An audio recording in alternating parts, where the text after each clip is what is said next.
네, 안녕하세요. 소개 감사드립니다. 라이카 코리아 학술 이호재 과장이라고 합니다. 오늘 교육은 형광임미경의 기초 부분을 이제 설명을 드릴 거고, 다음에 이제 형광임미경에서 우리가 촬영을 하기 위해서 소프트웨어를 사용할 거지 않습니까? 그래서 라이카에서 사용하는 소프트웨어는 라스X라고 하는 소프트웨어가 최신형의 그 소프트웨어입니다. 그래서 이 소프트웨어를 기존에 알고 계신 분들에게는 굉장히 많은 도움이 되실 거고, 뭐 모르시더라도 조금은 생소해 보이실 수도 있지만, 뭐 보시면서, 이런 식으로 되는구나 하는 걸 가늠해 보시면 좋겠습니다. 우선 현가임미경에 대해서 기초 부분을 우리가 설명드릴 거고, 오늘 교육 내용은 현가임미경 특징하고, 그리고 우리가 현가임미경을 구매를 한다거나 어디서 이제 사용을 할 텐데 굉장히 많은 현가임미경이 있죠. 그 중에서 내가 무엇을 사용할 건가? 앞으로 구매를 할 때 단순한 가격이 아니라 비싸다면 왜 비싼지, 저렴하다면 왜 저렴한지 설명을 드리겠습니다. 설명한 대로 이제 라스X 소개해 드릴 거고, 그다음에 썬더라고 하는 이제 라이카에서 가장 최신형 형광이미경이 있는데 소개를 해 드리겠습니다. 형광 이미징을 하시면 블루, 그린, 레드, 파레드 이게 포컬러로 지금 염색해서 이런 결과를 낳죠. 이 형광의 물질에 있어서 우리가 이제 정확하게 알아야 되는 게 이 형광 물질이 불만 끈다고 해서 반짝반짝하는 게 아니죠. 이 형광 물질은 파란 색깔, 예를 들어 지금 뉴클리어스는 어떤 식으로 나오느냐, 특정한 빛을 쏘았을 때 거기서 반사되는 빛을 보는 겁니다. 이 그린 컬러 경우에는 불만 끈다고 그린 컬러가 나오는 게 아니고 그린빛을 쬐어준다고 해서 그린빛이 나오는 게 아니고 엄연하게는 파란색의 빛, 블루 컬러의 빛을 쐈을 때 이 블루 컬러를 흡수하고 여기서 뱉어내는 빛이 초록색인데 이 빛을 보는 것이죠. 그래서 재물대 위에 분명히 초록색으로 보이게 되는데 우리 눈으로 볼 때는 붉은색으로 보인다는 거죠. 그래서 이게 형광의 특징입니다. 이 익사이테이션과 에미션이라는 이 개념을 가지고 있는데 이 익사이테이션 에미션이라는 개념은 이 형광 에미경을 하실 때서 가장 기초가 되는 것이고 절대 잊어버리지 말아야 할 기본적인 요소입니다. 익사이테이션이 무엇이고 에미션이 뭔가라는 것은 꼭 알고 계셔야 되고 우리가 관찰하는 것은 에미션이다라는 걸 알고 계십시오.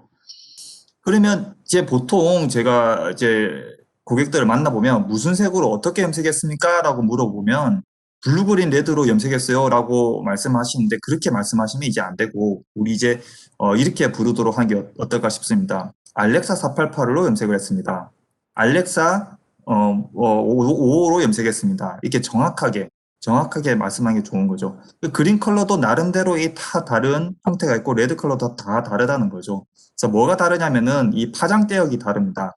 예를 들어 알렉사 488 같은 경우에는 파랑 색깔 빛인 정확하게 495 나노미터라는 빛을 흡수를 하는데 제 100%고 그 다음에 초록색을 내뿜어낸다 그랬죠. 초록색깔 빛은 515에서 뿜어냅니다.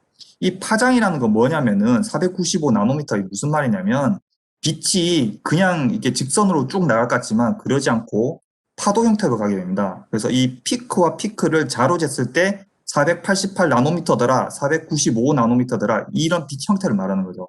좀 더 길면 이거는 555, 488보다 550가 좀 더 길지 않습니까? 그래서 555 나노미터라는 이제 소리가 되는 것이죠. 그래서 이런 빛을 흡수해서 515만큼의 나온다는 거고 알렉사 55 같은 경우에는 555 그래서 알렉사 55죠. 55를 흡수를 하고 뿜어내는 거는 565를 뿜어냅니다. 알렉사 594는 엄연히 다릅니다. 우리가 같은 레드라고 알고 있을 수 있지만 알렉사 594는 어떻게 되겠어요? 정확하게는 594는 아니고 590이에요. 590을 흡수를 하고 뿜어내는 거는 618. 이 정도를 이제 뿜어내게 되는 겁니다. 그러면 우리가 이 빛을 590이라는 빛 혹은 555라는 빛을 만들어내기 위해서는 일반적으로 필터라는 걸 사용합니다. 이 선글라스처럼 노란색 선글라스를 끼면 노란색 빛이 보이는 것처럼 590이라는 필터를 사용했을 때 590이라는 빛을 만들어줄 수가 있는 거죠. 근데 내 현미경이 알고 보니까 555 필터인 거예요. 이 현미경에서 590, 알렉사 594를 염색을 해가지고 관찰을 하려고 하면은 효율이 현저히 떨어지게 된다는 거죠. 알렉사 594는 보세요. 피크가 지금 엄밀하게 590에서 가장 맥시멈을 나타내고 있는 건데 필터가 엉뚱하게 되어 있는 거예요. 이 필터가 엉뚱하게 555 필터를 가지고 있으면 효율이 떨어진다는 거죠. 겨우 익사이테이션이 됐다고 해도 에미션 되는 거가 다르게 되면은 우리는 관찰할 수가 없게 됩니다. 그래서 정확한 익사이테이션과 정확한 에미션을 할 수 있는 필터를 구성하는 게 가장 좋습니다. 제조사에 물어보시면 우리 현미경에는 어떤 필터가 들어있습니까? 그랬는데 블루, 그린, 레드로 볼 수가 있어요 라고 대답하면은 그거는 굉장히 사이언티픽하지 못한 필터란 그런 대답이 될 수가 있는 거죠. 그래서 필터 큐브도 레드 컬러 필터 큐브지만은 그 안에서도 알렉사 5용이냐 594용이냐 PRITC용이냐 로다민용이냐 정확하게 파악하시는 게 가장 좋겠습니다. 이 에미션 되는 거를 이제 눈으로 관찰하느냐 혹은 카메라로 촬영하느냐 이 차이가 되는 것이죠. 그래서 지금 여기서 가장 중요한 거는 익사이테이션과 에미션이라는 거를 꼭 아실 필요가 있고, 익사이테이션 시키는 것도 형광현미경에서는 필터 큐브를 쓰고 에미션 내는 것도 필터 큐브를 사용합니다. 형광현미경은 이러한데 공초점 현미경 같은 경우에는 조금 다릅니다. 공초점 현미경에는 익사이테이션 시킬 때 필터 큐브를 사용한 것이 아니고 단일 파장의 레이저를 사용을 합니다. 예를 들어서 알렉사 594도 가지고 있고 561도 가지고 있고 여러 가지가 있으면 가장 행복한 상태가 되는 것이죠. 근데 이렇게 모든 레이저 라인을 꾸미려면 이렇게 모든 레이저 라인이 가지고 있는 것은 국내에 사실 그렇게 많지는 않습니다만은 공용 기계실에 있긴 있죠. 그래서 이렇게 하면 이제 예산이 많이 들어가야 됩니다. 현실적으로는 레이저 라인이 조금 줄어들 수밖에 없습니다. 더 현실적으로는 더 줄어들겠죠. 이런 식으로 되는데 이 경우에는 예를 들어 내가 CFP, YFP를 이용해서 촬영하고 싶어도 촬영할 수 있는 익사이테이션 레이저 라인이 없다. 이렇기 때문에 CFP, YFP 촬영하는데 굉장히 제한이 걸리게 되는 겁니다. 그래서 내가 염색을 현미경이나 그 공초점 현미경이 주변에 있다고 해가지고 염색을 막 할 게 아니라 내가 앞으로 사용할 현미경이 뭔지, 과연 내가 염색을 해가지고 이 실험한 거를 관찰할 수 있는지, 이 현미경의 이 스펙을 확실히 숙지를 한 다음에 실험하시는 게 가장 좋겠습니다. 라이카 현미경을 소개를 잠깐 하면 라이카 공초점 현미경은 이런 고민할 필요가 없습니다. 어떠한 레이저 라인 488이면 488, 490이면 490, 489면 489 우리는 튜너블로 익사이테이션 시킬 수가 있습니다. 필터가 없죠. 440에서 790 사이에 뭐가 됐든 입력을 하시는 대로 레이저를 만들 수가 있고 에미션 또한 우리가 줄이거나 넓히는 거 사이에서 우리가 어느 정도 다 받아들일 수가 있습니다. 이런 현미경이 있다는 거고 이런 거는 이 레이저는 굉장히 수명도 길고 워런티도 되게 깁니다. 그래서 지금까지로 레이저 교체를 한 번도 하지 않았는데 많은 우수한 기관의 공용 기기실에서 우리가 사용을 하고 있습니다. 그 제품이 이제 새로 나온 스텔라리스라고 하는 최근에 이제 많이 들어보신 분들 많은데 라이카에서 새로 나온 공초점 현미경입니다. 이 제품이 그렇게 지원을 하고 있습니다. 그래서 지금 이 키포인트는 익사이테이션과 에미션이 뭔지 꼭 알고 넘어가시기 바랍니다. 자, 그러면은 내가 사용하는 형광물질 익사이테이션 에미션은 형광물질을 염색하실 때 그 다이의 제조사 홈페이지에 들어가서 카탈로그 넘버를 치면 데이터 시트가 나오죠. 그 데이터 시트에 그래프가 나오는데 그 물질이 내가 사용하는 이 장비에 맞는지 스펙을 이제 알고 싶은 경우가 있죠. 그 경우에는 이제 제조사의 소프트웨어마다 다른데 라이카의 라스엑스라는 소프트웨어는 제공을 합니다. 자, 어떤 식으로 제공하는지 한번 볼게요. 제가 이게 미리 녹화한 거라서 조금 원활하지 않을 수 있는데 지금 같은 경우에는 블루, 그린, 레드라고 이제 염색이 되어 있는 거죠. 여기 보시면은 블루, 그린, 레드가 있는데 라스엑스에서 컴퓨터에서 데이터베이스라는 게 있습니다. 여기 가시면은 구글에서 검색을 하듯이 모든 게 있습니다. 알렉사 488, 알렉사 555, 예를 들어서 알렉사 594 이런 식으로 모든 다이들이 이미 입력이 되어 있는 것이죠. 구글에서 찾아주셔도 됩니다. 구글에서 예를 들어 사이7의 익사이테이션하고 에미션이 무엇인지 찾아보면 나오게 되는 거죠. 라섹스를 가지고 계신 분들은 버전에 따라 다르겠지만은 컨피규레이션 들어가셔서 다이 데이터베이스라는 걸 누르시면은 이렇게 나오게 됩니다. 그래서 이렇게 나오게 되고 알렉사 5 같은 경우에는 보시다시피 우리가 익사이테이션이 553하고 568 이렇게 나오게 되는 거죠. 알렉사 594 같은 경우에는 590하고 617 다르죠. 이렇다는 걸 알고 계시면 좋고 이 형광 물질에 따라서 우리가 이제 제품에서도 잘 그를 이제 매칭을 시켜가지고 진행하는 게 제일 좋겠습니다. 자, 그래서 이제 필터 큐브에서 필터 큐브 위에 이제 마우스를 올리게 되면 익사이테이션이 514에서 뭐 460에서 500 사이를 우리가 이제 하겠다 이런 식으로 다시 한번 볼까요? 자, 이런 식으로 보시면 541에서 551 사이를 익사이테이션 시킬 수 있는 필터 큐브가 장착이 되어 있고 에미션은 560에서 605를 에미션 시키는 그런 필터 큐브가 있다는 것이죠. 근데 이 경우에 이제 알렉사 594를 염색해가지고 이 필터 큐브를 보려고 하면은 보기가 힘들다는 겁니다. 그래서 이 필터 큐브, 장착된 필터 큐브의 스펙이라는 거를 아실 필요가 있다는 거를 알고 하시면 좋겠습니다. 그러면 이제 뭘 설명드릴 거냐면, 내가 사용하는 현미경이 이제 어떤 건지, 나는 니콘 거를 사용하고 있어요. 나는 올림푸스 거를 사용하는 것 같아요. 하시는 분들도 있고, 현광 현미경이 있긴 있는데 어디 건지도 모르시는 분들도 있어요. 이제 관심을 가지고 잘 보셔야 되겠죠. 제조사도 중요하지만은 그 현미경이 가지고 있는 스펙을 보는 게 더 중요하겠습니다. 그러지 않으면 이런 경우가 있어요. 라이카 현미경에서는 보이는데 다른 사의 현미경에서는 보이지 않더라. 그런 경우가 생길 수가 있으니까 그 현미경에서 가지고 있는 스펙을 정확하게 보시고 구매를 하실 때는 상담을 이제 잘 하셔야 되는 거죠. 내가 그냥 블루그린 레드로 할 거예요 라고 말씀하시지 마시고 내가 무엇으로 염색을 할 거니까 이게 지원이 되면 좋겠다라고 정확하게 말씀하시는 게 제일 좋겠습니다. 구매를 한다면 이제 고려를 해야 되는 게 많을 텐데 이제 그거를 제가 설명드리겠습니다. 다음 같은 이 리스트를 오늘 전반 걸쳐가지고 설명을 드릴 겁니다. 굉장히 많은데 첫 번째, 대물렌즈 굉장히 중요합니다. 대물렌즈를 보실 때는 대물렌즈 10배 고배율에서 저배율 왔다 갔다 할 텐데 이 변환 방식이 자동으로 바뀌느냐, 수동으로 내가 손으로 바꾸느냐 이 차이가 있을 수 있고 그리고 렌즈의 배율과 개수가 이제 있겠죠. 이런 부분도 고민을 우리가 되게 많이 해야 되는데 라이카에서도 나오는 대물렌즈만 해도 한 300개가 넘습니다. 그 많은 거 중에서 우리가 무엇을 골라야 되느냐? 봐도 모르실 수도 있어요. 뭐라고 적혀 있는데 모르실 수 있는데 제가 이제 설명드리겠습니다.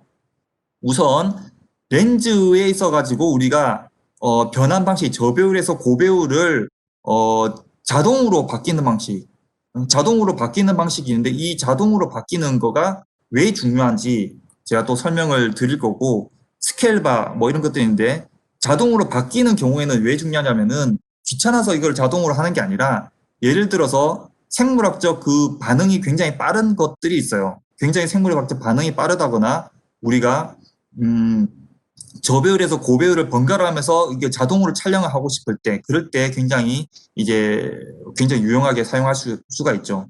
다음에 반자동 같은 경우도 있어요. 반자동 같은 경우에는 현재 배율이 몇 배인지를 현미경이 인식을 하지 못하면은 우리가 이거를 칼리브레이션 일일이 해줘야 됩니다. 근데 내가 이 배율이 몇 배라는 걸 현미경이 기존에 입력을 되어 있는 상태라면은 그 경우에는 인식을 하고 있어서 스케일바 긋기만 그어도 지금 렌즈는 몇 배구나라는 걸 알 수가 있는 거죠. 그러니까 손으로 10배에서 20배를 바꿨지만은 현미경은 이게 20배라는 걸 인지를 할 수 있는 형태가 있고 터렛을 돌렸지만 그냥 돌릴 뿐이고 현미경이 전혀 인지를 못하는 경우가 있다는 것입니다.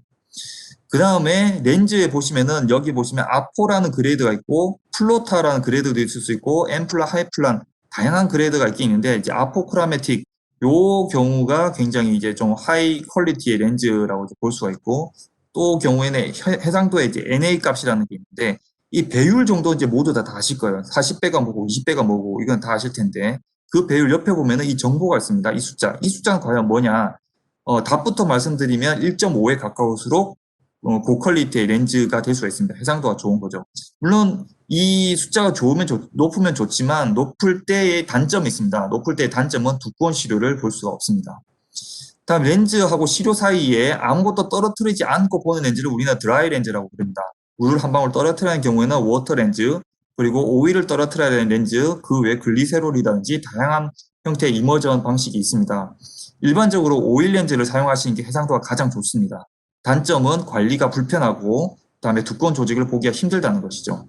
그다음 시료 두께를 어느 정도 두꺼운 거를 볼 수가 있느냐? 현미경의 다양한 스펙이 결정할 수 있지만 일단은 렌즈의 워킹 디스턴스라는 값이 굉장히 중요합니다. 이게 뭐냐면 이 렌즈는 워킹 디스턴스가 0.6짜리라고 치면 0.6mm라고 치면은 우리가 볼 수 있는 시료는 0.6mm 이하가 될 수밖에 없습니다. 이보다 더 두꺼운 1mm짜리를 볼 수가 없다는 거죠.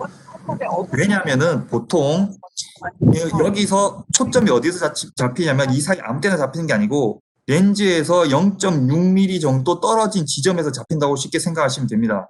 복잡하기는 좀 더 당연히 복잡하지만 쉽게 생각하시면 그렇습니다. 그래서 지금 현재는 초점이 커버 글라스 바닥에 잡히게 되는데 내가 색이라든지 이 서피스에 보고 싶으면 어떻게 되냐? 조동나서 움직여서 렌즈를 위로 올리게 되는 거죠.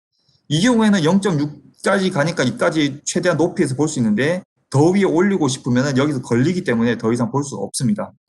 마찬가지로 시료의 바닥이 두껍게 되면은 우리가 지금 이미 여기 두께 0.6을 차지하고 있으면 더 위에는 볼 수가 없는 것이죠.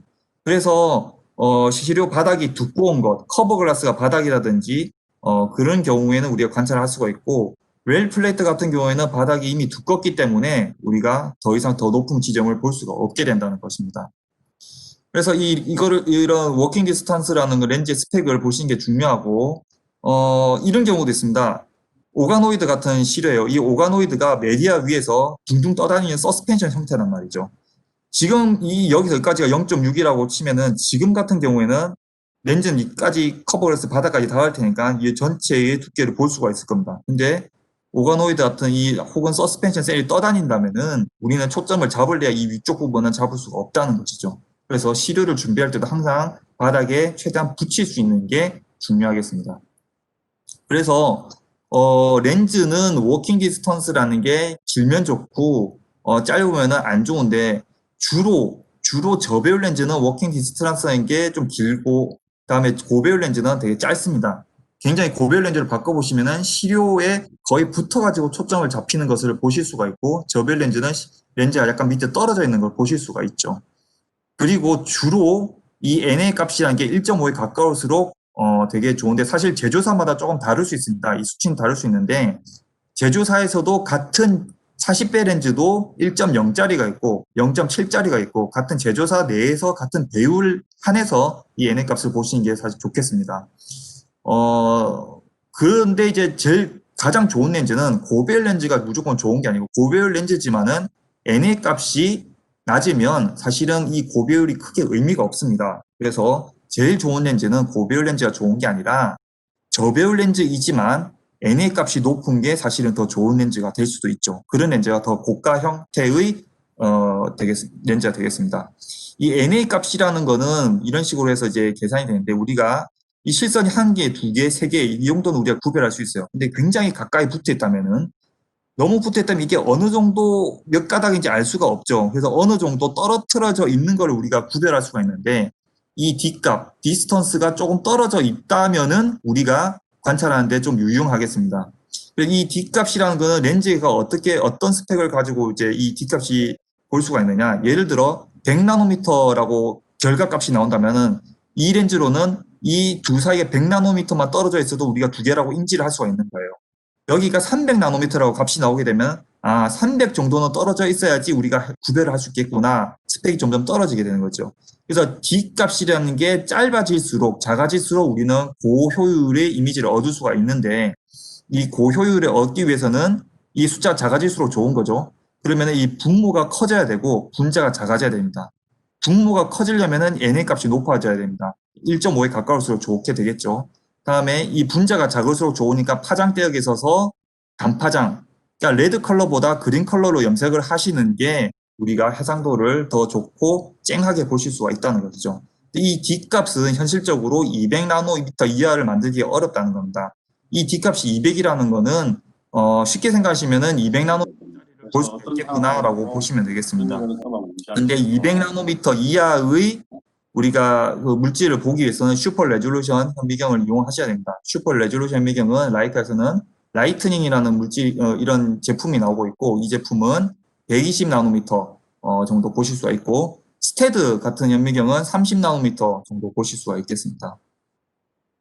워킹 디스턴스도 길고 배율이 중요한 게 아니라 이 NA 값이 높고 이런 렌즈들도 있습니다. 워킹 디스턴스와 NA 값이 같이 높은 렌즈 이런 렌즈는 생체 조직 투명화를 하시는데 굉장히 이제 볼 수 있겠죠. 생체 조직 투명화한 거는 이제 논문에 기존에 많이 나와 있습니다. 이 시료가 두꺼운 대신에 투명한 거예요. 그래서 빛이 많이 통과를 할 수가 있는데 해상도도 좋고 좋은 NA 값을 가지고 있는 그런 렌즈를 사용하게 되면은 우리는 굉장히 두꺼운 이미지를 할 수가 있게 되는 것이죠. 그래서 이 렌즈로 실제로 4mm 정도 되는 걸 촬영한 그런 데이터도 보실 수가 있겠습니다. 그래서 중요한 거는 이 렌즈들을 보실 때 여기서 이제 키포인트는 그냥 배율만 보지 마시고 앞으로 구매를 하실 때 그래서 어떤 렌즈를 제공하길래 이 현미경이 싼가, 어떤 렌즈길래 이 렌즈가 그렇게 비싼가, 그거를 잘 보시라는 거를 말씀드리고 싶습니다. 그 렌즈의 스펙들은 표로 대체로 잘 정리가 되어 있습니다. 그러니까 그냥 100배 렌즈 있어요? 100배 렌즈는 얼마예요? 이렇게 하시는 것보다는 정확한 스펙들이 사실 많다는 것을 알고 계시면 좋겠습니다. 그래서 렌즈는 설명드렸고 다음 형광 필터에 대해서 설명드렸습니다. 형광 필터가 이제 그린 레드 바뀌는 게 자동화 형태도 있고 이걸 손으로 이게 돌려가면서 수동 형태로 돌려가면서 이렇게 하는 형태도 있고 손으로 그냥 수동 돌렸지만 현재 기계가 지금 FITC라는 형광 필터가 꽂혀 있구나 혹은 레드의 컬러에 로다민이 꽂혀 있구나 하는 인식할 수 있는 형태가 있습니다. 자동화되는 형태는 블루 그린 이걸 끊임없이 반복하면서 이제 보실 때 예를 들어 프레시라든지 칼슘 이미징을 하실 때는 이게 자동으로 들어가야 되는 게 꼭 필요하게 됩니다. 다음에 스피드 같은 경우도 블루 그린을 바뀌는 속도가 어떤 식으로 바뀌느냐가 이제 중요한데 휠 터렛을 이용하게 되면 바뀌는 그 속도가 굉장히 빠릅니다. 그리고 필터 큐브를 이용하게 되면 바뀌는 속도가 조금 느립니다. 그래서 생물학적 그런 그 반응이 굉장히 빠르게 바뀌고 있다면은 휠 터렛 방식을 추천합니다. 물론 이제 그런 예산이나 이런 게좀 바뀌겠죠. 그래서 이런 상담이 중요하게 되는 것이고, 형광 물질에 대한 이건 이제 제가 처음에 설명드린 것입니다. 다음에 이 형광을 만들기 위해서 LED 타입을 할 것이냐, 혹은 그냥 그런 뭐 수은이나 메탈 할라이드 이런 형태를 사용할 것이냐, 뭐 이런 형태가 있겠습니다. 자, 그래서 또 우리가 보셔야 되는 게 형광의 광원도 되게 종류가 많습니다. 형광 광원이 뭔지를 이제 아셔야 되는데 예를 들어 지금은 라이카에서 나오는 LED 형태입니다. LED 형태가 있지만은 과연 뭘 해야 되느냐? 뭘 보셔야 되냐면은 이 LED가 가지고 있는 출력이 어느 정도 되느냐? 너무 세도 안 좋을 수도 있고 너무 약해도 안 좋을 수 있습니다. 그래서 이런 데모가 이제 그래서 필요한 것이죠. 다음에 내가 사이7 계열을 염색을 할 것이냐 말 것이냐 이런 것도 중요하죠. 사이7이 지원이 되지 않은 필터 큐브만 꽂았다고 해서 되는 게 아닐 수도 있어요. 그러니까 사이7을 만약에 염색을 한다거나 그럴 때 이게 지원이 되는지 안 되는지를 잘 보셔야 된다는 것입니다. 지금 설명드리는 거는 속도입니다. 필터 휠이라는 거를 사용하게 되면 굉장히 블루, 그린, 레드가 바뀌는 속도가 이제 빠르게 된다고 제가 설명드렸죠. 이게 되면 어느 정도 빠른지 실시간으로 이제 보시면은 좀 더 이해하시기가 쉽습니다. 블루, 그린, 레드로 염색을 했는데 체인지 속도가 이런 식으로 거의 동시에 찍히는 것 같죠.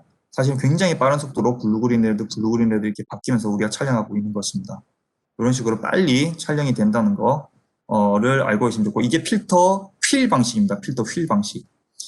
그래서 지금 형광에 있어가지고 필터에서는 중요한 게 이런 겁니다. 그냥 단일 파장의 LED를 쏠 것이냐 이거는 560딱 고정인 겁니다. 561도 아니고 570도 아니고 561 이게 고정 형태를 사용해가지고 익사이테이션 시키고 에미션을 받아들일 건가 이런 형태가 있고 그냥 백색광을 쏘는데 형광등처럼 백색광을 쏘는데 이 필터를 지나게 되면 541에서 551 사이에 두루뭉실한 빛이 쏴지게 되는 거예요.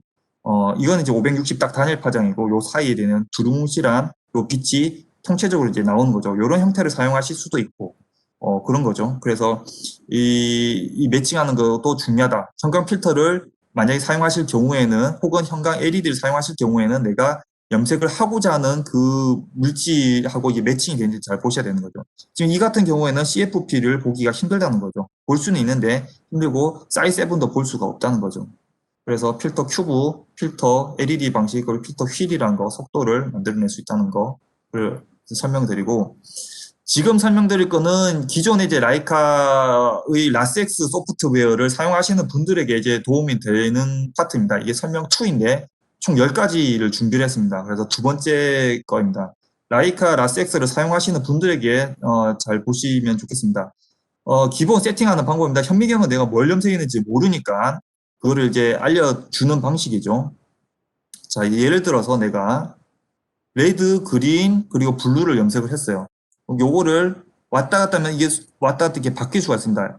이 플러스 모양을 누르게 되면은 한 개씩 한 개씩 추가가 되는데, 요거를 만약에 지원이 안 되는 거는 형광 필터 체인지가 수동 방식이 되게 되는 겁니다. 이 상태로 보시면은 레드에서 익스포저 타임을 조정을 하고, 다음에 광량을 조정하는 거는 여기서 조정합니다. 익사이테이션을 얼마나 줄지 조정하는 거죠. 개별적인 라인이 있으면 이것도 이 형태로 조정을 하실 수가 있습니다.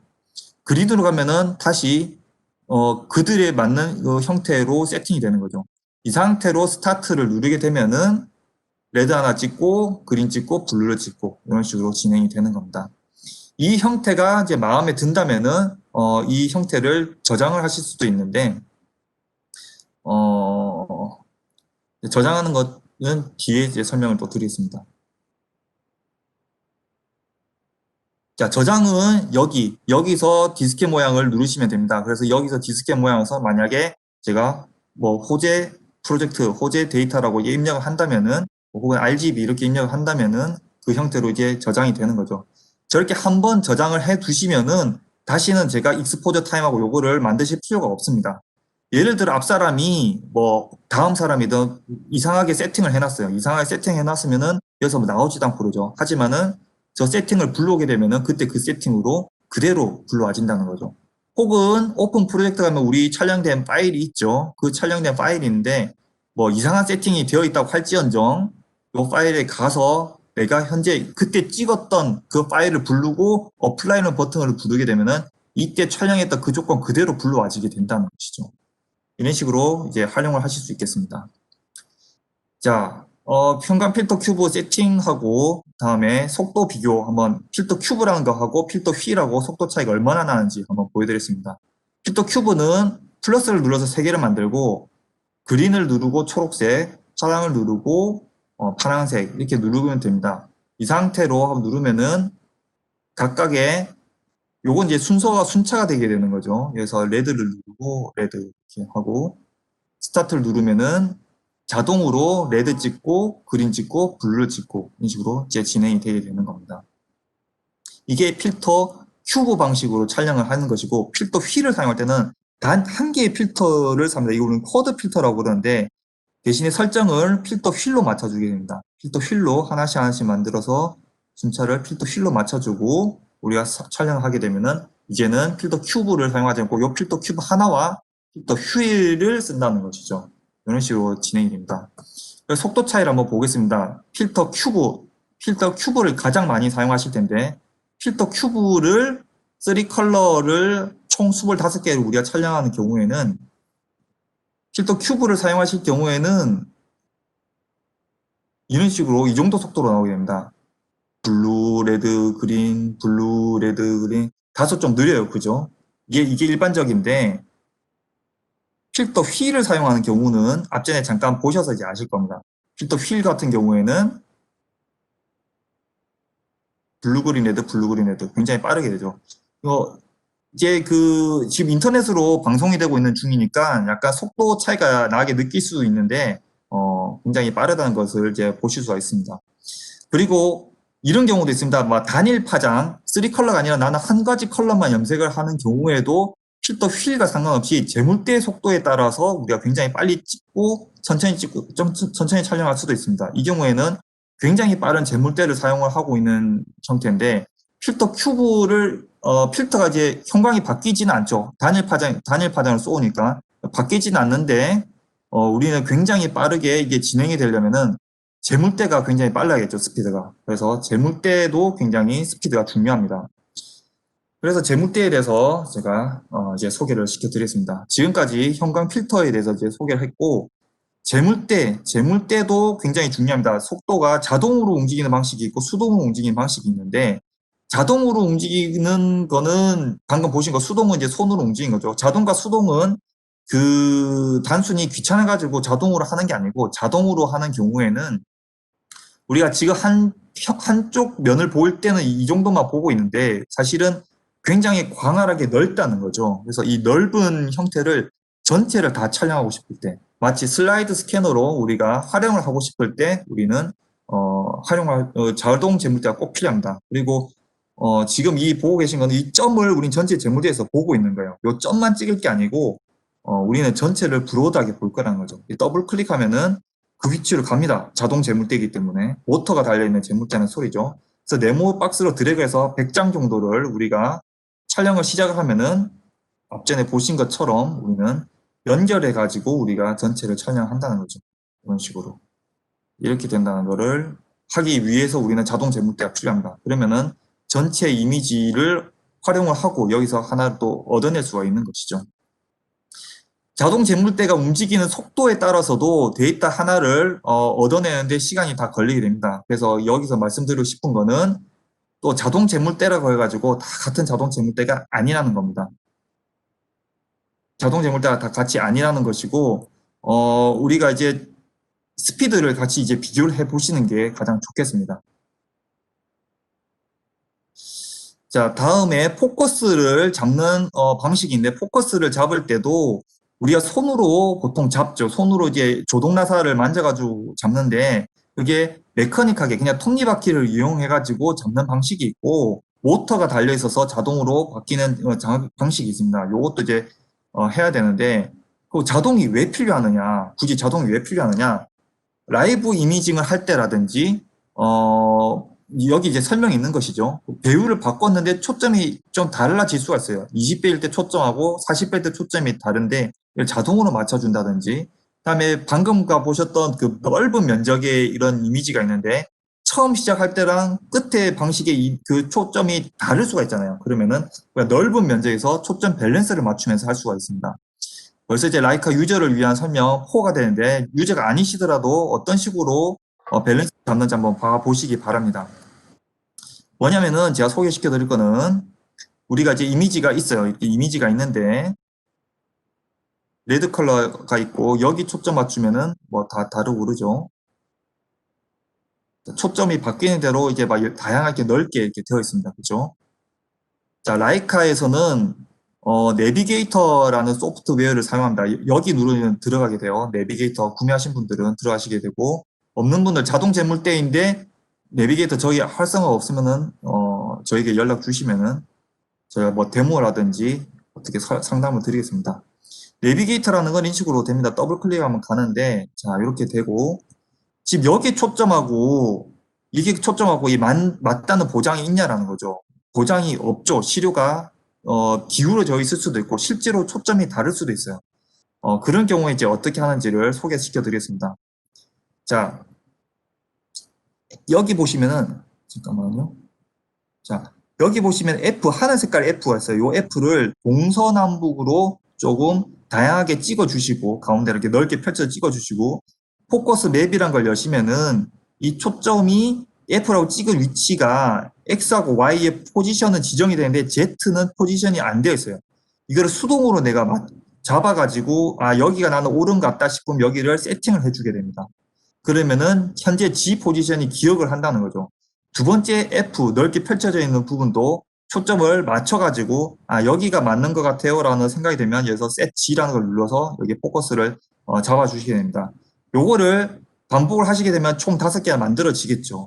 이거를 내가 일일이 할 수도 있고 오토 포커싱 기능에서 자동으로 할 수도 있어요. 어쨌든 현재 지금 5개 지정이 다 포커스가 다 다른 것 같은데 그렇게 잡아놓고 촬영을 하게 되면은 여기 포커스와 여기 포커스 자기들끼리 연결해서 지금쯤에는 포커스를 올려가면서 촬영해야 되겠다. 지금쯤이면 점점 내려가면서 촬영해야 되겠다라는 거를 계산해서 리니어하게 바뀌면서 우리가 촬영을 한다는 것이죠. 그래서 포커스를 밸런싱을 맞추면서 촬영할 수가 있고 이렇게 촬영하기 위해서 우리는 G축, 포커스를 조정하는 너브가 자동이 되어야 된다는 것입니다. 그래서 자동의 G축을 조정하는 게 왜 중요하냐라는 것을 설명드리고 있는 겁니다. 이렇게 한 번에 X, Y도 자동이고 G축까지 자동이면은 우리는 넓은 시료를 잘 촬영할 수 있습니다. 이런 식으로 이렇게 하는 거고 스피드는 재물대의 스피드와 필터 휠을 사용하는 거에 따라서 이 스피드가 제공이 된다는 것이죠. 자, 그래서 우리는 또 했고 저런 식으로 촬영되는 걸 많이 보셨을 겁니다. 근데 저런 식으로 촬영을 하기는 했는데 문제는 격자 무늬가 생길 때가 있어요. 격자 무늬 왜 생기냐면 한 장을 찍을 때 가운데가 밝고 지금 보시면 귀퉁이 부분, 엣지 부분이 좀 어둡죠. 이렇게 어두운 경우에는 우리가 이제 좀 다 촬영하고 난 뒤에 격자 무늬가 생길 수가 있습니다. 그래서 지금 시료를 움직이는데도 여기 항상 어둡죠. 항상 어둡단 말이죠. 이런 경우를 해결하는 법은 우리 라이카에서는 이제 제공이 됩니다. 이 방법을 어떻게 하는지 라이카 소프트웨어를 가지고 계신 분들에게 또 소개를 시켜드리겠습니다. 현재 이대로 이제 보정이 안 된 채로 한번 촬영해 볼게요. 어떤 결과가 나오는지. 더블 클릭하는 대로 보면 귀퉁이 부분이 어두컴컴하게 나와가지고 전체 다 촬영하면 이 선들이 보이죠. 이렇게 격자 무늬가.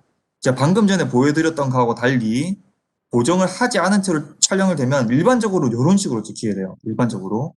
이렇게 되면은 결과를 다 촬영하고 나면은 이제 얼마나 이게 보기 싫은지 몰라요. 이렇게 되면은 요 이미지는 데이터를 쓸 수가 없어요. 이렇게 사용하기가 좀 민망할 정도로 보기가 힘들죠. 자, 그러면은 이걸 어떻게 해결을 해야 되느냐? 자, 시료를 약간 좀 평평한 이미지가 너무 다양하지 않고 한 곳에 이렇게 밝은 곳이 아니라 차라리 배경, 백그라운드가 많은 부분, 좀 이분한 부분을 가서 우리가 요 버튼 눌러주게 됩니다. 요 버튼이 링크드 쉐이딩이라는 기능인데 요 버튼이 있는 거는 가셔서 누르시게 되면은 이렇게 나옵니다. 세팅이라는 게 위저드인데 위저드를 눌러서 이 어콰이어를 가신 다음에 현재 이 렌즈를 보고 있는 것에서 나옵니다. 여기서 스타트를 누르지 마시고 싱글 레퍼런스를 누르십시오. 싱글 레퍼런스. 이 싱글 레퍼런스를 누르게 되면 라이카 유저께서는 요 버튼 있는지 없는지 한번 확인해 보시면 좋겠습니다. 싱글 레퍼런스 누르면 알아서 이 밸런싱을 맞춥니다. 이 귀퉁이와 가운데와 이 밸런싱을 맞춥니다. 그렇게 해서 우리가 촬영을 해볼게요. 요거가 되면은 자동으로 닫아주시면 이게 초록색으로 액티베이션이 돼서 뜹니다. 누르지 않아도 뜹니다. 초록색으로. 이게 되면은 이제 활성화 됐다는 소리입니다. 안 돼 있으면 여기서 안 돼 있으면 자, 한 번 더 보여드릴게요.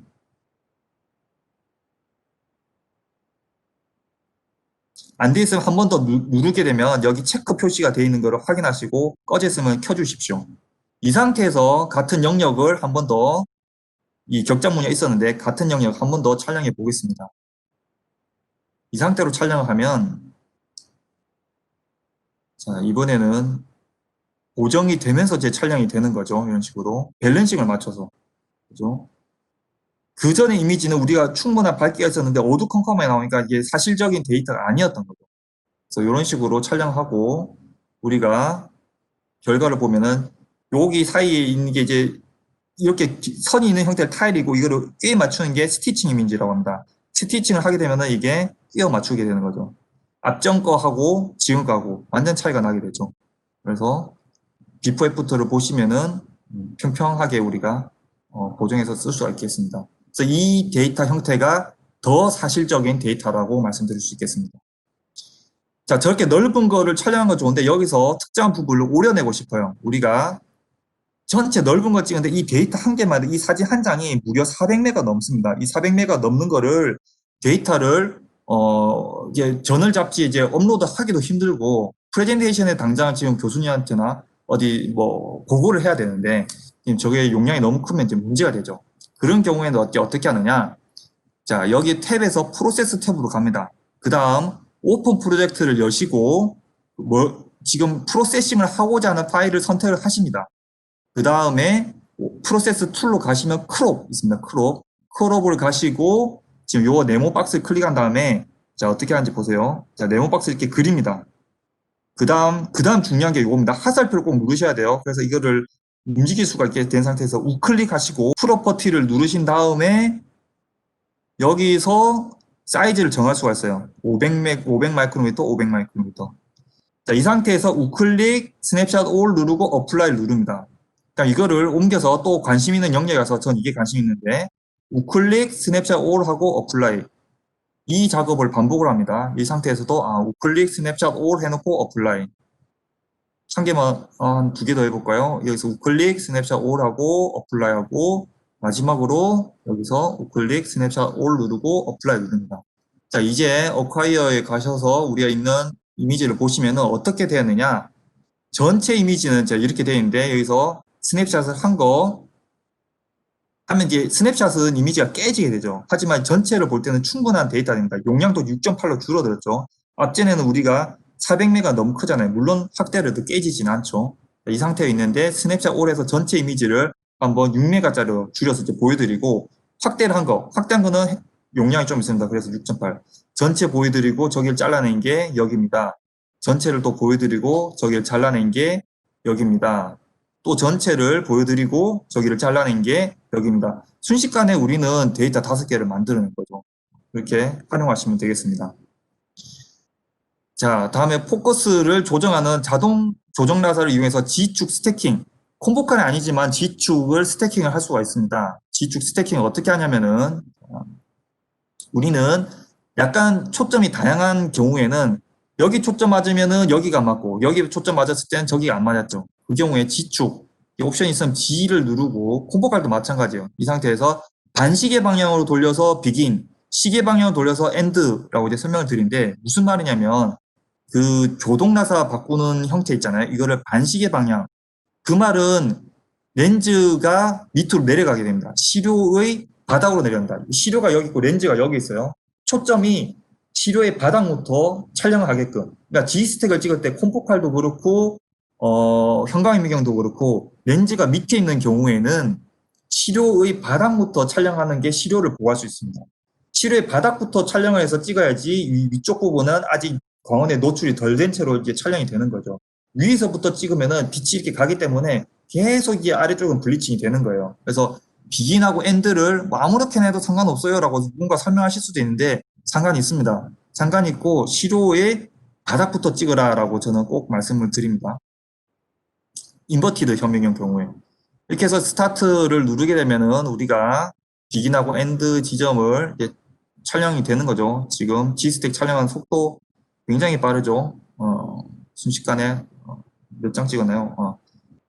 지금 59장을 찍고 있는 중이네요. 12 마이크로미터를 59장을 촬영을 하고 있는 중이고 이렇게 빨리 찍을 수가 있죠. 자, 빨리 촬영을 할 수가 있는 거고 우리가 촬영을 다 하게 되면 이렇게 되는 거고 자, 우리가 촬영이 다 됐어요. 촬영이 다 됐는데 이 데이터를 활용하는 법은 여러 개가 있는데 지금 같은 경우에는 초점이 맞는 영역도 안 맞는 영역도 다 촬영이 됐다는 거예요. 지금 보시면. 자, 여기 보시면 여기만 초점이 맞는데 가운데 초점이 안 맞고 뿌옇게 이제 블러하게 보이잖아요.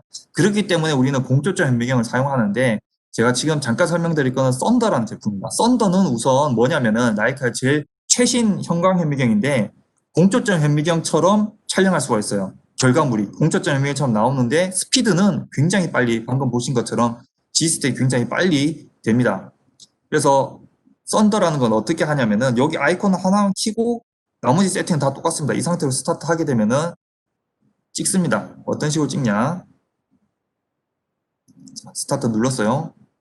자, 이런 식으로 촬영이 되는데 결과물이 초점이 안 맞는 부분이 있잖아요. 저기를 빼고 초점이 맞는 부분을 살리고 진행이 되면서 이렇게 나오게 됩니다. 이런 식으로. 이게 결과가 촬영이 다 됨과 동시에 이 썬더라는 게 거의 동시에 끝나게 됩니다. 이게 이제 핵심적인 요소가 되는 거죠. 자, 끝났습니다. 그래서 결과를 보시면 비교를 해볼 거예요. 앞전하고 지금 거하고. 앞전에 썬더를 키기 전과 후입니다. 비교를 패러하게 보면 플러스 누르고 요 창을 누르고 위에 거. 두 번째 거 창 누르고 썬더 돌린 거. 이렇게 누르고 링크와 링크를 누르게 되면은 똑같이 G축 움직일 때 똑같은 면적을 보여주게 됩니다. 여기 화살표 누르면 이제 크게 보이게 돼요. 이런 식으로 자 차이가 나는 거 보이시죠? G축 바뀜에 따라서 가운데 영역, 특히 초록색 부분 굉장히 차이가 나죠. 썬더를 이용하게 되면은 공조점 현미경처럼 우리가 조정할 수 있게 되고 피놀이 없지만 피놀을 조정하듯이 그 사이즈를 조정할 수도 있어요. 피놀을 조정하듯이 그런 것도 있는 게 바로 썬더입니다. 그래서 이 썬더라는 거는 이게 이제 청각미경 초점이 안 맞는 영역도 우리가 초점이 맞는 영역만 골라내가지고 우리가 할 수 있는 게 썬더고 지금 기존에 있는 데이터들인데 이런 뉴럴셀 그리고 3D로도 물론 되죠. 여기는 이게 제일 좋다는 형광미경 정도고 썬더를 이용하게 되면은 이 정도 퀄리티의 데이터가 나오게 됩니다. 여기 콤포컬 현미경 못지않게 촬영하면서 스피드를 굉장히 빠르게 할 수가 있죠. 오가노이드 같은 경우에도 우리가 썬더를 이용하게 되면 초점이 맞는 영역을 걸러서 이제 할 수가 있습니다. 많은 데이터들이 있는데 여러분들 시료를 공적점 현미경을 쓰신다고 하면 혹은 슬라이드 스캐너를 이용하신다고 하면 우리가 굉장히 빠른 속도로 퀄리티 있는 이미지를 제공할 수 있으니까 많은 문의해 주시기 바랍니다. 썬더를 돌리면 이렇게 되는 거죠. 그래서 지금 같은 경우에도 백그라운드 우리가 보고 싶은 거는 이 혈관 부분인데 이런 부분에 항상 백그라운드가 나오게 돼요. 이런 백그라운드를 줄여주게 되는 게 바로 썬더라는 제품입니다. 또 하나 이제 소개해 드릴 게 G스택을 찍었어요. G스택 콤보갈 현미경이든 콤보갈 현미경이 아니든 우리가 G스택을 촬영하신 다음에 이제 하나의 데이터로 맥시멈 프로젝션을 이제 할 텐데 그걸 하는 방법 알려드릴게요. 요 있는데 요 버튼 누르시면 됩니다. 요 버튼 누르기 전에 요 갤러리를 누르게 되면 우리가 총 59장 이미지가 나오게 되는 거죠. 여기서 쭉 있는데 여기 보시면 가운데 채널 1, 2, 3번 밑에 보면 맥시멈이라는 아이콘이 있어요. 요 맥시멈 아이콘을 누르면 이게 하나의 통합된 파일로 만들어지게 됩니다. 자, 만들어졌죠. 이게 맥시멈 하나로 합쳐진 파일입니다. 요거를 체크를 누르고 디스켓 모양을 꼭 누르셔야 됩니다. 그러면 파일이 지금 로우 데이터 말고 밑에 하나 만들어지게 되고 요 파일을 저장을 하셔야 됩니다. 그러니까 맥시멈만 누르고 이 파일을 익스포트하거나 저장을 하게 되면은 59장이 통째로 나가게 돼요. 그렇게 되는 게 아니고 로우 데이터를 바꾸는 걸 라이카는 되게 싫어하기 때문에 로우 데이터는 59장 있는 그대로고 방금 누르듯이 여기서 맥시멈 눌러서 하나 새로 파일을 만드신 다음에 하시기 바라고 이 중에서 하나만 빼고 싶으면 여기 하나를 체크한 다음에 디스켓 모양을 누르시면 됩니다. 혹은 드래그해서 여러 장을 고른 다음에 디스켓 모양을 누르면 여기서 빠져나오게 됩니다. 그런 식으로 진행하시면 되겠습니다. 잠깐 소개해드리면 이제 그 하나로 합친다는 게 뭐냐면은 각 이미지에서 이 픽셀에서 가장 밝은 영역의 픽셀들만 모은 거예요. 이게 3차원으로 되어 있는 걸 하나 이렇게 눌러가지고 합쳤다라고 이해하시는 분들이 많은데 사실은 맥시멈 프로젝션 그렇게 하는 게 아니고 이 각 층에서 가장 밝은 픽셀들을 모아가지고 하나로 만드는 거라고 보시면 되겠습니다. 자, 그렇게 할 수 있고 다음에 맥시멈 프로젝션을 누르면은 또 이렇게 이전에 이제 썬더를 돌리기 전에 있는 이미지는 맥시멈 프로젝션 돌리면은 차원이 좀 다르게 되는 거죠. 그래서 그 전에는 썬더를 돌리기 전에 이미지는 보시면은 지금같이 포커스 안 맞는 영역까지 가장 밝은 픽셀만 모으다 보니까 포커스 맞지 않음에도 불구하고 밝은 영역이 있을 수 있죠. 이렇게 만들어지게 되는 거예요. 하지만 썬더를 이용하게 되면은 우리가 포커스한테 맞는 영역 이렇게 모아지게 되니까 이렇게 더 이쁘게 만들어질 수가 있겠습니다. 거의 다 끝나가는데 자 넓은 영역을 우리가 촬영하면서 G스택도 찍을 수 있습니다. 되게 간단합니다. G스택을 이 내비게이터를 이용하시면 좋고 이 내비게이터 이 전체에서 만약에 이게 G스택을 활용하고 싶으면 이 포커스 맵 아까 전에 있던 거는 다 지워주시고 여기 보시면 G스택 그대로 있습니다. 썬더도 그대로 들어가 있습니다. 여기 보시면 자, 이 상태로 제가 촬영을 하면은 G스택 그대로 찍겠습니다. 자, 촬영을 했습니다. 이미 이제 촬영을 했고 요거를 보시면은 사실은 G축 2장밖에 안 찍었어요. 2장만 찍어도 이게 어떻게 활용할 수 있냐면은 우리가 자 여기 보시면 3D 있습니다. 이 3D 저 3D를 누르게 되면 또 다른 소프트웨어가 나오게 됩니다. 바탕화면을 회색이면 우리가 좀 어색하니까 검정색으로 바꿔주십시오. 검정색에 누르시면은 바꿔지게 되고 자 물론 밝기도 조금 더 조정할 수 있습니다. 조정을 하신 다음에 무비 에디터 이 옵션이 있는 경우에는 누르시면 우리가 이미지를 또 예쁘게 만들 수가 있습니다. 어떻게 활용하는지 한번 봐보십시오.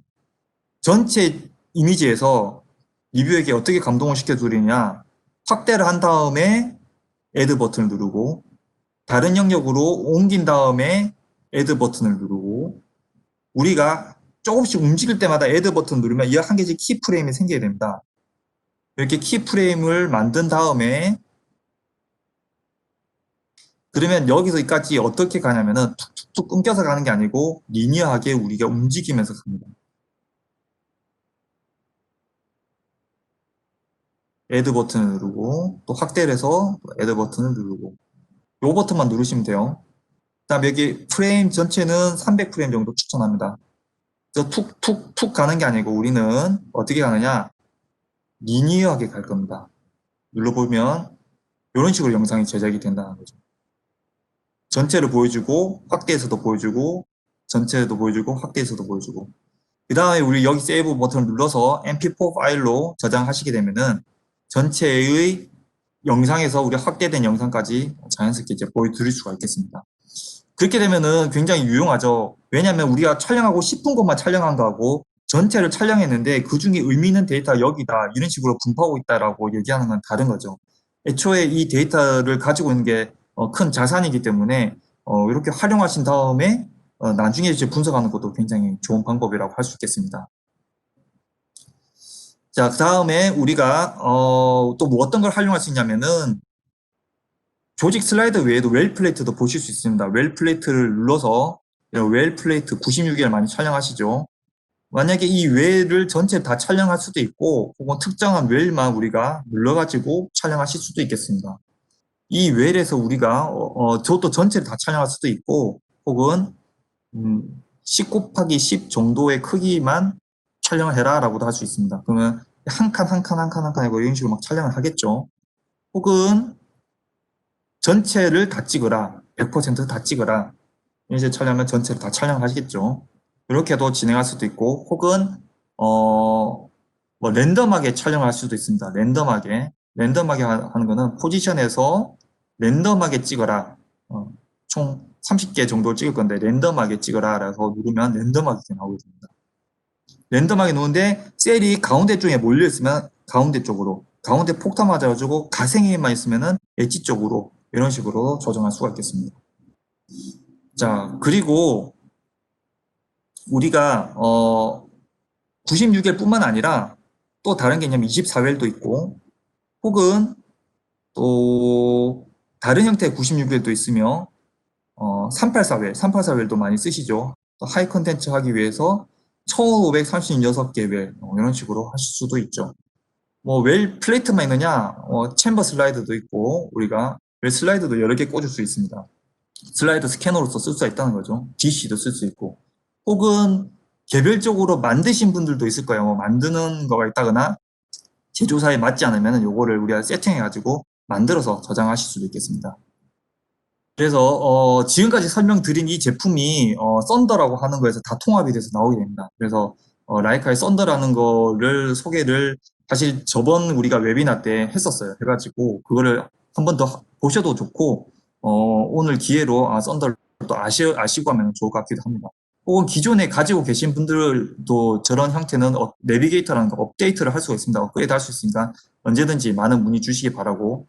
라스엑스 사용하시는 분들 정량 중요하죠. 정량하는 법 무료로 정량할 수 있습니다. 그래서 무료로 할 수 있는 소프트웨어인데 이거는 누구나 다 쓰실 수 있어요. 정량하는 법.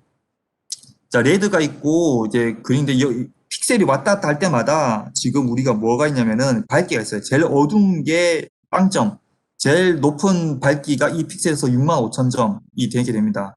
자, 다시 제가 지금 마우스 커서를 갖다 댔어요. 그럼 여기에 보면 마우스 픽셀이 있단 말이죠. 이 픽셀 한 개의 밝기는 1638점이라는 거예요.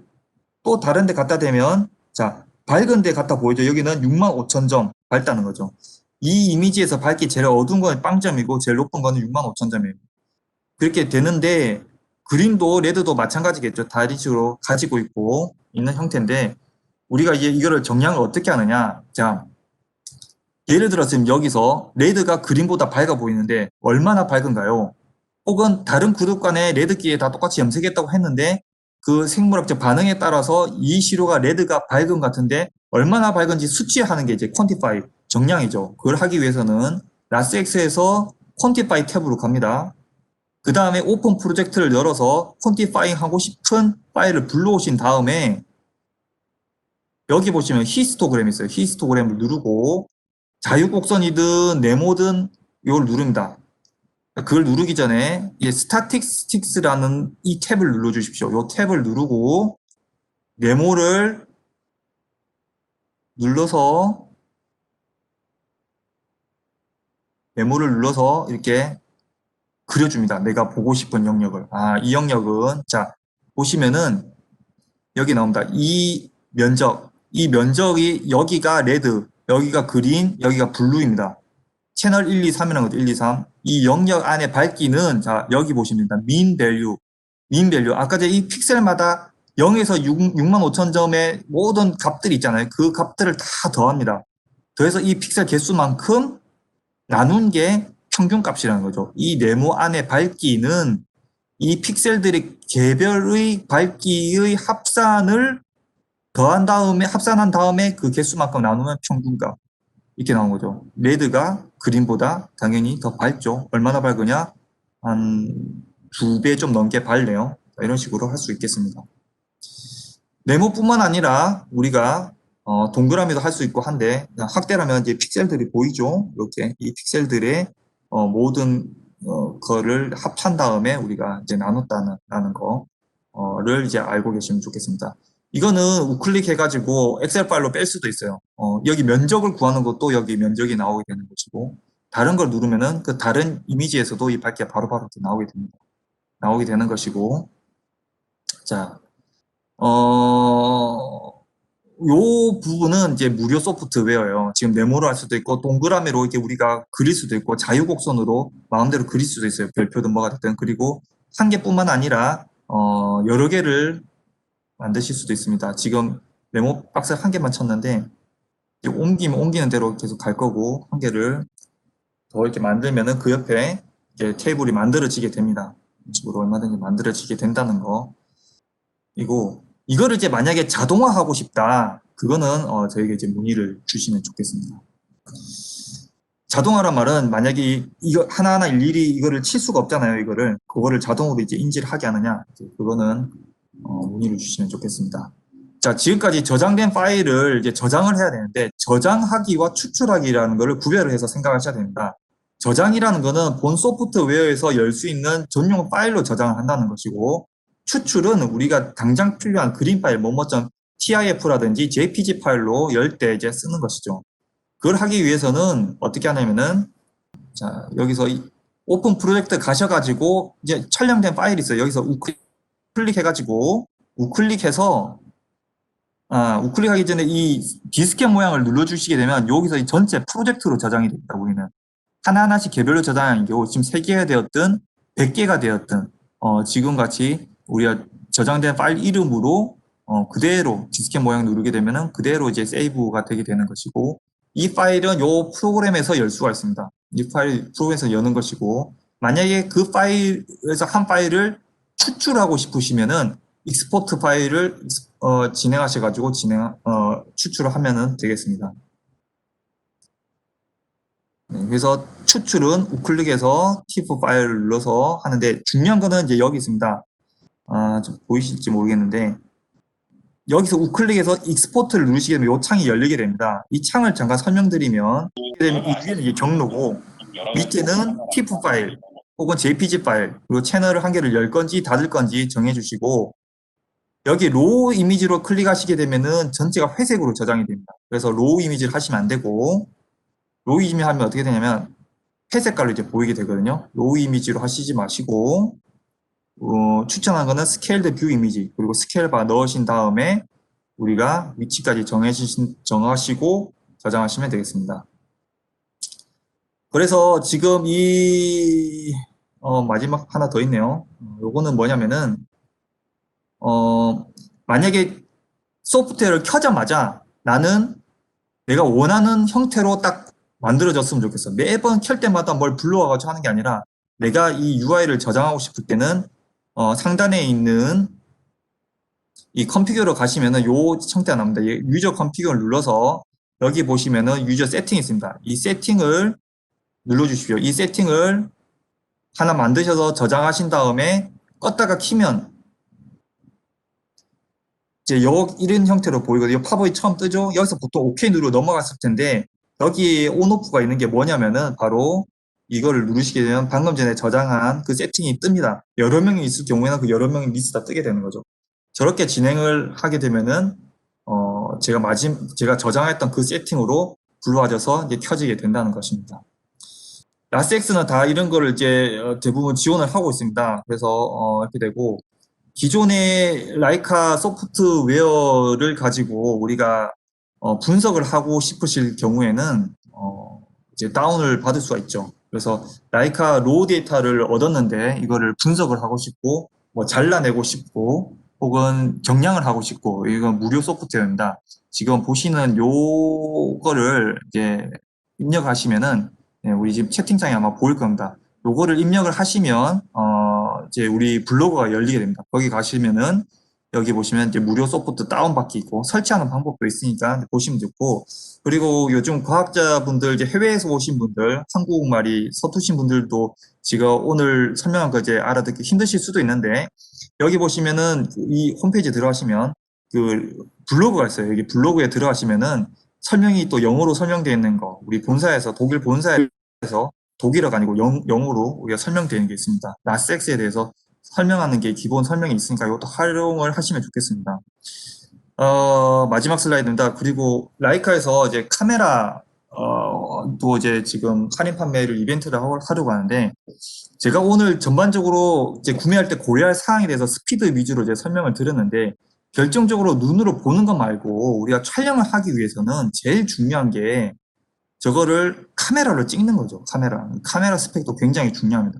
이 라이카 카메라는 아시는 분들 아시겠지만 굉장히 유명합니다. 카메라 쪽에서 가지고 라이카 카메라 찍은 다양한 이제 한 번쯤 보시면 이 사진이 라이카로 찍은 거구나 하는 거를 이제 알 수 있을 텐데 예를 들어 체게바라라는 사람이 있죠. 그 사람 얼굴 이렇게 막 있는 거 있어요. 그런 것들도 굉장히 오래 찍은 건데 라이카 카메라를 찍은 거죠. 그래서 라이카 카메라는 굉장히 170년 이상의 이제 전통이 있고 굉장히 좋은 건데 이 카메라를 우리가 이제 할인 판매하고 그리고 라섹스 오퍼레이팅 소프트웨어 방금 무료 소프트웨어 말고 우리 작동하는 소프트웨어를 같이 저희가 할인 판매를 하려고 지금 하고 있습니다.